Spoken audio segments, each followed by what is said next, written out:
ऐसी interesting stories की video देखने के लिए हमारे चैनल को लाइक कीजिए, सब्सक्राइब का बटन और बेल आइकॉन को प्रेस कीजिए। बहुत साल पहले मुल्क यूनान में एक ताकतूर और अमीर बादशाह इल्तमिश रहता था।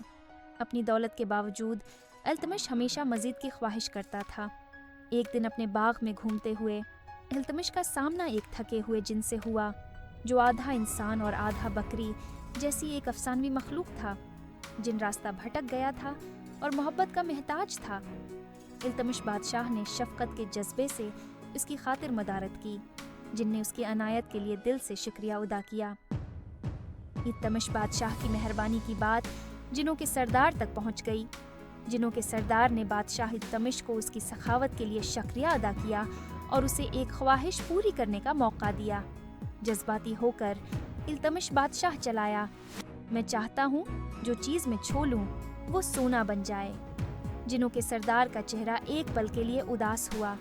उसने कहा, क्या तुम यकीन करते हो ये तहफा बदकिस्मती बन सकता है? लेकिन इल्तमिश अपने लालच के निश्चय में जद पर कायम रहा। अगली सुबह इल्तमिश ने अपनी नई ताकत का इम्तिहान लिया। एक छोटी सी छो से इसकी सीधी साधी लकड़ी। आबा, आपको क्या परेशानी है? इसकी आवाज़ फिक्र से भरी हुई थी। बगैर सोचे समझे इल्तमिश ने उसे गले लगाने के लिए हाथ बढ़ाया।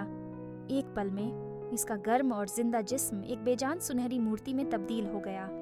इल्तमिश ने दर्द भरी चीख मारी, अपने लालच की असल कीमत को समझते हुए।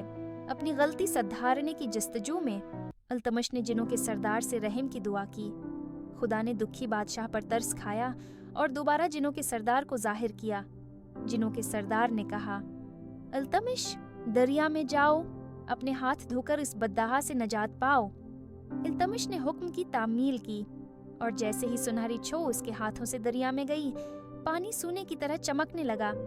इसकी बेटी फिर से जिंदा हो गई और इल्तमिश ने उसे मजबूती से गले लगाया और जिंदगी भर मोहब्बत को दौलत पर तरजीह देने का अज़म किया। इस दिन के बाद इल्तमिश ने एक सादा जिंदगी गुजारी, मोहब्बत और घर के सादा रंगों का लुत्फ उठाते हुए। उसने सीखा कि लालच चाहे कितना भी दिलकश क्यों न लगे, कभी असल ही नहीं है, खुशी नहीं ला सकता। और इस तरह बादशाह इल्तमिश की दास्तान एक हमेशा याद रहने वाली तालीम बन गई। जो चाहो उसके लिए संभल कर चाहो, क्योंकि हर